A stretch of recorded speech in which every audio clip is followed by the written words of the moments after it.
Good evening, this is NHK 7 o'clock news for Wednesday, May 19th. In the Philippines, a powerful typhoon has reportedly killed at least 20 people and left 8 people missing. The typhoon will move along the periphery of the Pacific high-pressure system. So the question is how close the typhoon will come to Japan. There's a typhoon out there that's heading up the Philippines coast at the moment. It's due around Friday, Saturday to hit this area. Australia's Collins-class submarine HMAS Rankin is in Japan, preparing for a 3-week transit to Hawaii. Hawaii is 2,000 kilometres away, with no landfall in between. They'll need to provision well and ensure that the submarine is in first-class mechanical shape. Okay. Good condition. But Rankin was due to sail yesterday. A mechanical problem has delayed her departure. Okay, we're just about to get this manifold off. Just before we were due to go, we had a problem on our diesel engine air start. That's the air that starts the diesel and gets it running. And the manifold, we don't hold the parts on board. Good work, Westy. You're awesome. It will take at least 2 days for a new manifold to arrive from Australia. But by then, the typhoon may be upon them. They're taking it seriously enough. We can't outrun it, so not a choice. I'll either sit here or try and meet it out at sea.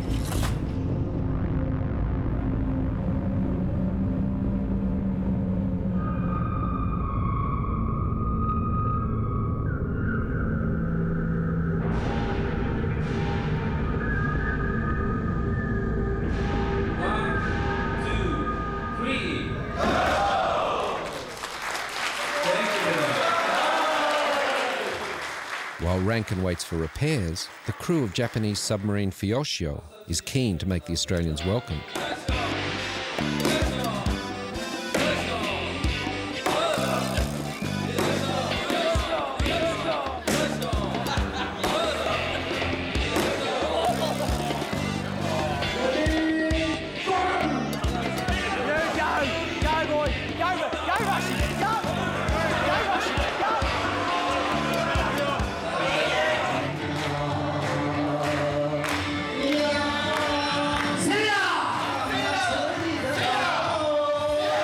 'The welcome from the crew of Fuyosho is unrestrained. If the Japanese submarine ever visits Australia, Rankin's crew has pledged similar hospitality.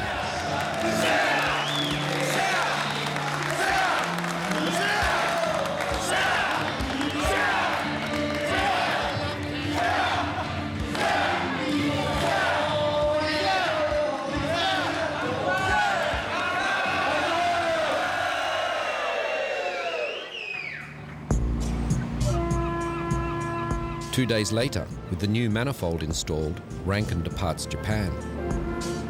Did you have a nice time in Japan? I had a few drinks, I had a lot of food, a lot of sushi. Love the local food. Yeah. Did a bit of shopping for my kids and stuff. I could live there. Yeah? Yeah, I don't know. Too expensive, too cramped in the housing and stuff like that. Each to their own. Midday, May 21st. We depart Kure after 8 days alongside. Being the first Collins-class submarine to visit Kure was a rare honour and a great experience. Kure and our earlier visit to Qinghai have been the highlights of the deployment so far. We're now leaving Japan behind us. Behind us now is most of the inland sea into Kure. From here we head further south, takes us out from out of the inland sea, and we hit the Arctic Ocean again and the remnants of the typhoon that's passed through. Right, what was those last bearings here? 032. 600? What's happening with the typhoon? it was striking the mainland China, then it went to nice sharp north and it's heading straight for us. First light next morning finds Rankin in an angry sea. She's left the relative safety of Japan's territorial waters and is heading east for Hawaii. Travelling on the surface is uncomfortable at the best of times. The submarine rolls in the swell. But it's far worse in the wake of a typhoon. The safest place is down deep. Aye, sir, dive the submarine. Ship control, dive the submarine.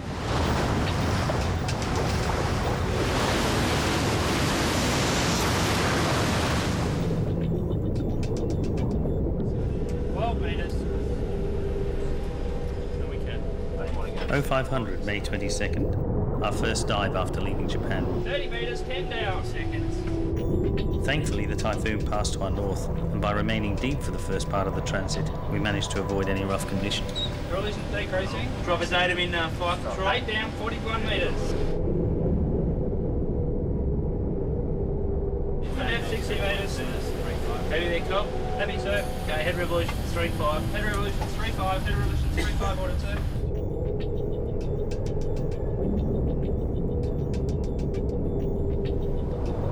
Eric speaking. So the last 12 hours or so, there's been numerous examples of poor submarine practice throughout the submarine. The submarine is not stowed correctly for sea, and had we been in a greater sea state, things would have been flying around all over the place. You're no longer in a bar back in Kure or Hiroshima, so let's start acting like submariners and stop acting like McCall's Navy. That is all. Yeah, 110. The crew get back into the routine pretty quickly as they settle in for the uninterrupted 3-week transit to Hawaii. But that night, a tiny fuse threatens to send them back to Japan. Overnight we've had a defect that affects particularly the port diesel. We only had the port and starboard diesels, and so now technically we're down to one diesel. This one small fuse is unusual in that it impacts on nearly 300 circuits, but tracking the fault down is no easy job. Have faith, because if we can't, there will be a stage, and I'm guessing it'll be after breakfast tomorrow morning if I choose to run the starboard diesel, when we will be falling behind in the box, and we will get to a stage where we will say we do not have sufficient confidence that we will find this, and we cannot go all the way to Hawaii on one diesel.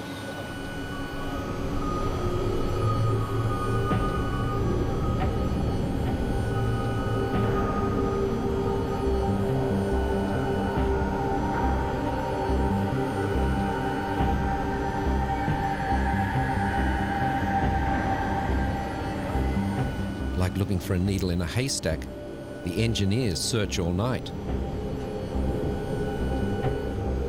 Then just before dawn, with Rankin on the verge of turning back, they find it. Relief on board is palpable. The engineers have saved the day again.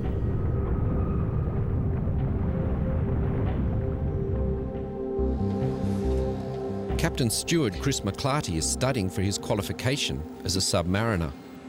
The next stage in his journey towards his Dolphins badge is instruction by senior sailors.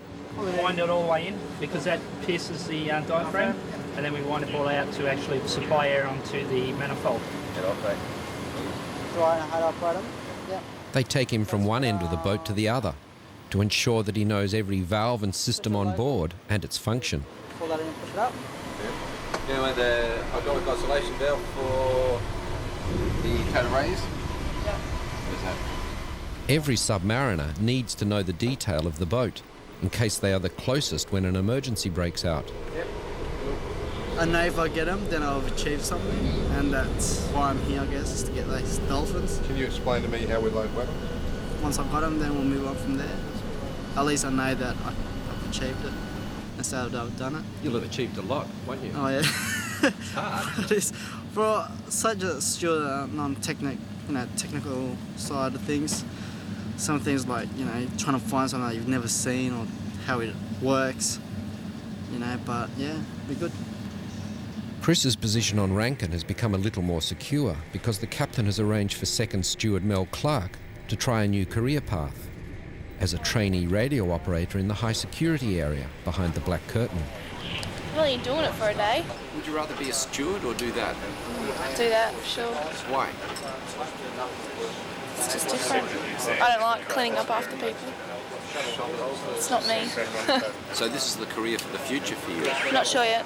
I'm not sure if I'm going to get out of the Navy yet or not. So. 347, same. The journey to Hawaii will take a further 14 days. And as Rankin crosses the international date line, one of those days starts all over again. The longest Wednesday of my life. Wednesday, tack 2, 72 hours, 48 hours of Wednesday. And at midnight, we wind the clock all the way back to the beginning of Wednesday again. but it's not all bad. You can fix up things that you didn't do right yesterday. Some days there's not a lot happening. Oh no.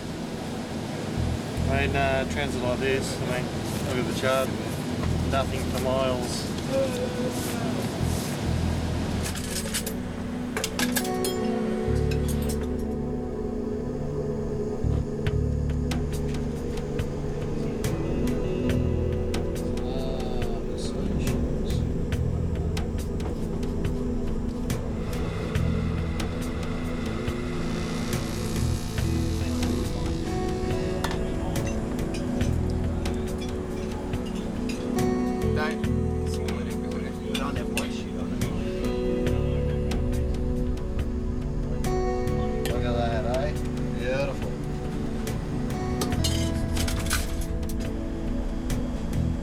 June 2nd, 0800. 2 weeks since we left Japan.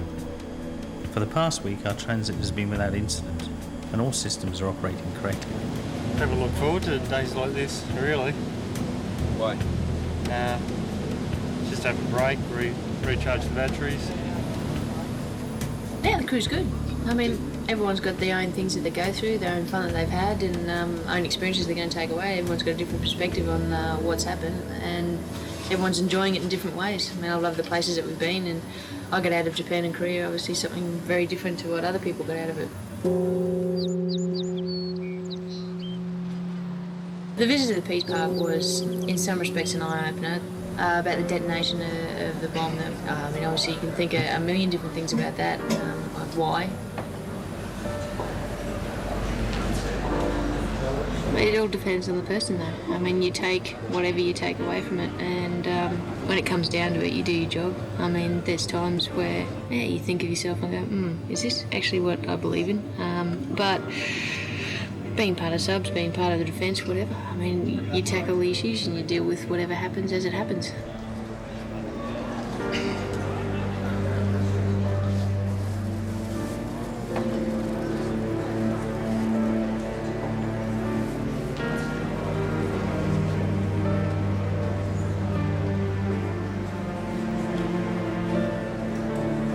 It didn't trigger any different reaction for me. I mean, I've made my mind up about what I think about those sorts of things. I mean, I'm here, so obviously there's things that I believe in. And for one thing, I'm living in a country, and I love that country to death. I love it. I'm happy to be here, doing what I can, doing it the best way they can, and what they ask me to do, I'll do it.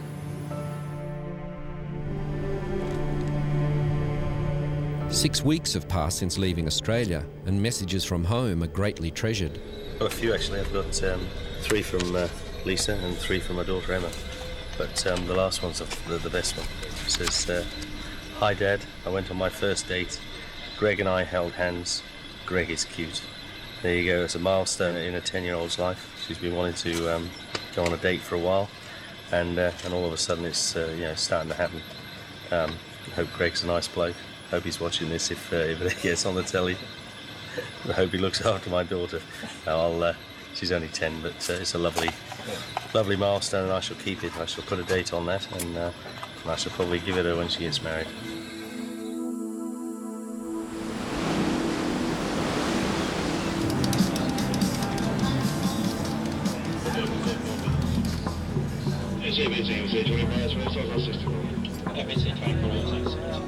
As the days roll by, the repetitive nature of life on board tends to lull people into a state of lassitude, and in spite of naval routine, time seems to slow down.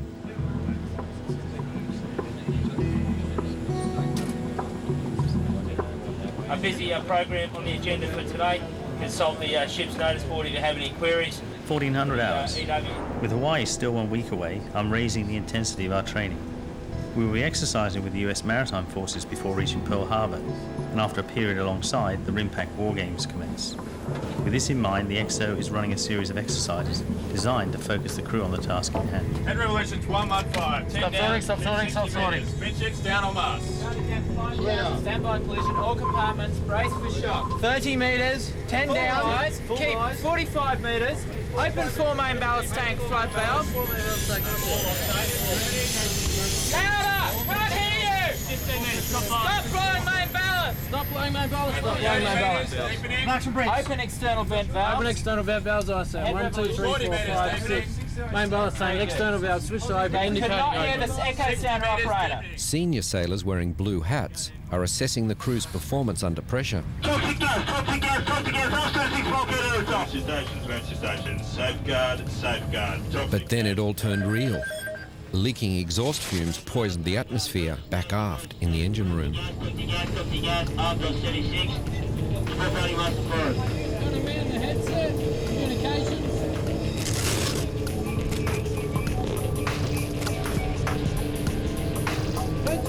PCC, Captain Tom, Stage 1, roger. Here are the priorities. Toxic gas, set toxic gas boundary at 76 bulkhead. Communications allocation, report toxic gas, main IC. Special telephone to engineering department. All other reports down per telephone.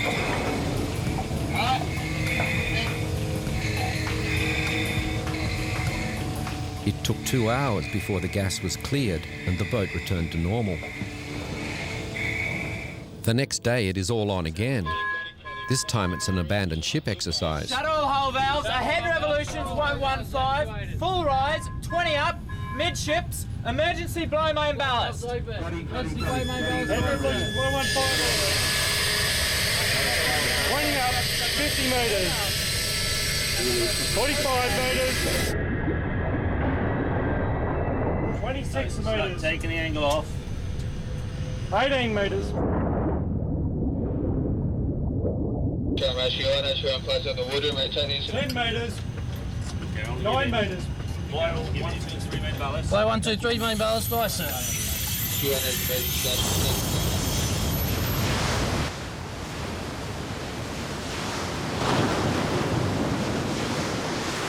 Stand by to abandon ship. Stand by to abandon ship. All hands to the cushion. Stand by following watch keepers. Captain said, purpose of the exercise, all EUL electronic media has been destroyed. All your electronic media destroyed, roger.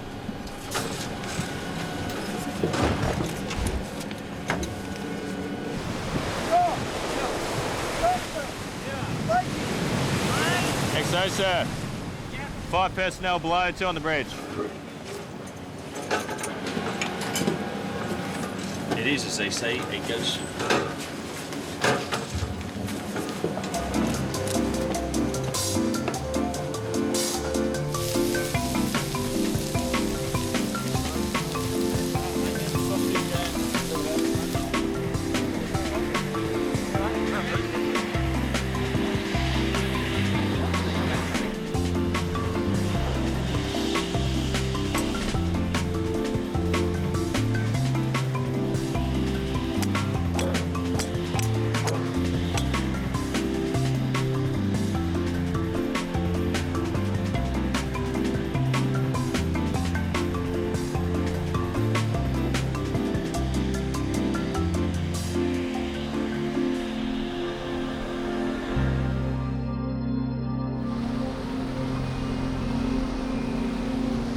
As Rankin approaches Hawaii, she readies herself for her first major exercise with the American Navy. There is only one game in town, and this is the game in town for Silent Fury. The rest of it is herding. The Americans have christened the exercise Silent Fury. They have 2 destroyers and 2 frigates, a nuclear submarine and a search aircraft dedicated to finding Rankin. Rankin's mission is to elude detection and pass through a choke point, a channel between 2 islands, and then photograph one of the American destroyers. To achieve this, the captain has a cunning plan. Are you being a noisy bastard? Yes, I am, see?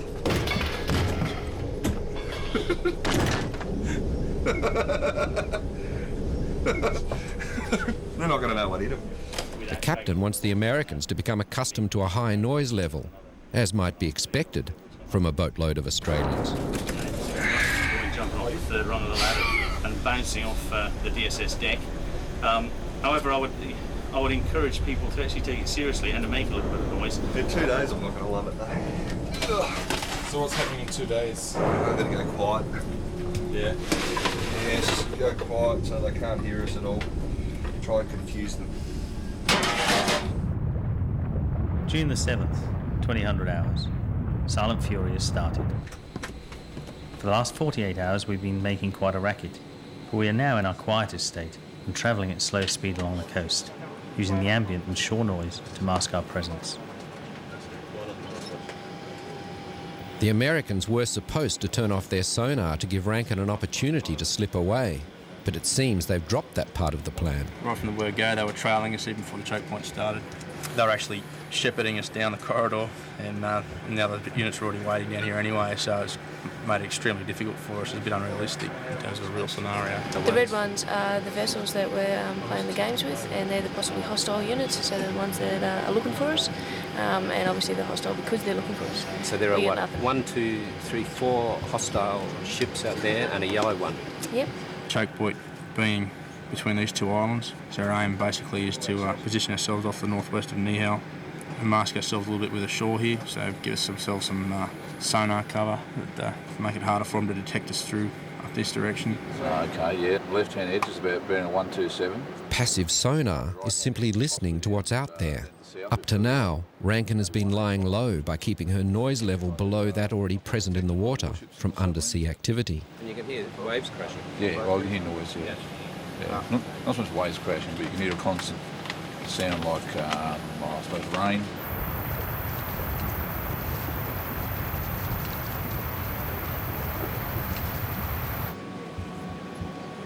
Port bearing. Yeah. The plan seems to be working. Sonar has detected that they've eluded the nuclear submarine. You can imagine when we went deep, went all quiet, they would have gone, Captain, sir, sonar. We've lost him, sir. There would have been a major kerfuffle. There would have been their watch handover as well, so that would have made it even worse for them. They would have blamed on the other watch, and vice versa, as people do. And the captain would be saying they're all a bunch of idiots for losing this really noisy Collins-class submarine, so it's good. So all positions are standby points for a fix on the attack periscope. Should be green 4-5.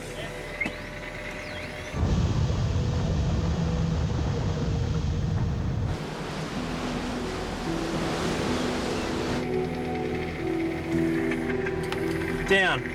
Okay, team, on that all-round look, had a possible stern light of a warship at green 30, intermittent, range just 10 to 12,000 yards, just a single white light. Charter depth 400 metres. Bearing a land there. Bearing a land, that's priority at the moment. See this here, is that your shore noise? Shore noise 137. Shore noise bearing 137. Setting 48 metres deepening. Right sounding. We sort of made it around the top of the northern part of the island now. We didn't have a lot of activity there. We were in reasonably close to the coast. Now we're still in reasonably deep water even though we're near the coast, so you know, the way that they're posturing at the moment, I'd suggest that there's a chance that they hold us. But the worst thing we can do is ramp up in speed and let them know that they do have us. So they maybe got a sniff and we're just hanging on in there at the moment, hoping that they haven't. Mars 37, sir, is on steep bow rate and increasing intensity. When the Americans find passive sonar is not working, they upgrade to active sonar. Sound waves are sent out and then analysed as they bounce back. Eerie sounds are heard in the control room through underwater microphones. I mean, they've been passive right up till 4 o'clock in the morning, and then they've all basically banged off on active from that time, which we would suggest it's pretty much a coordinated plan. But Rankin uses geography to her advantage. She sticks right up close to the island's steep volcanic walls. The Americans find their signals bounce back off the cliffs, and by continuing to travel slowly, Rankin hides in the wall of sound.